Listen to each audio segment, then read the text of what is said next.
જય જિનેન્દ્ર, હું છું અમીષા અને આજે હું આપ સૌ માટે લાવી છું સ્નેકી આઈડિયાઝ. ઇન જનરલ બચ્ચાઓને રોટલી શાક ખૂબ જ ઓછા ભાવે છે અને એમાં ઘણી વખત આપણી રોટલી બચી જાય છે. અને અગર સાંજના ટાઈમે અગર એ જ રોટલીમાં કંઈ આપણે બનાવવું હોય તો શું બનાવશું? તો આજે આપણે અહીંયા બનાવશું રોટી નૂડલ્સ.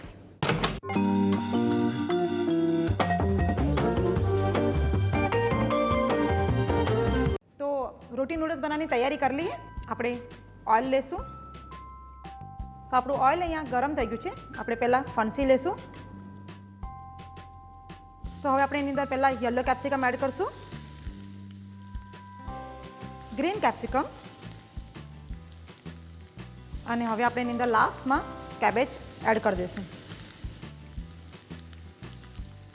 હવે આપણે એની અંદર મીઠું એડ કરશું, ક્રશ મરી આપણે એની અંદર એડ કરશું.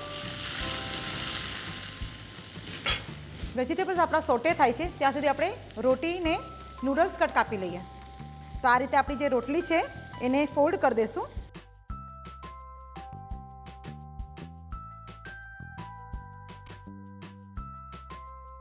સો આપણે આ તમે રોટલી જોઈ રહ્યા છો એક્ઝેક્ટ નૂડલ્સ શેપ થઈ ગયા છે. હવે આપણે એની અંદર સ્વીટકોર્ન એડ કરશું. કેમ કે બચ્ચાઓને કલર ખૂબ જ ગમે છે, તો કોઈ બી વાનગી તમે કલરફુલ બનાવો તો એ લોકોને ખૂબ જ ભાવશે.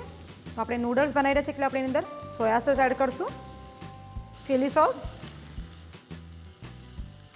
અને હલકો મસ્ત સ્વીટનેસ કરવા માટે આપણે એની અંદર કેચઅપ એડ કરી રહ્યા છીએ.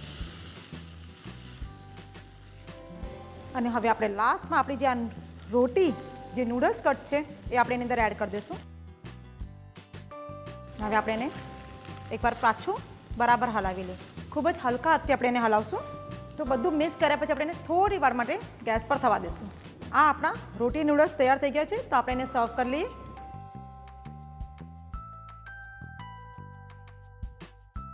આ આપણી રોટી નૂડલ્સ તૈયાર થઈ ગઈ છે. રોટલીને આપણે એક ચાઇનીઝ ફ્લેવર આપ્યું છે, તો આપ સૌને ખૂબ જ ભાવશે. અગર આપ સૌને અમારી રેસીપી ગમે છે તો એને લાઇક કરો, શેર કરો અને અમારા ચેનલને સબસ્ક્રાઈબ કરો.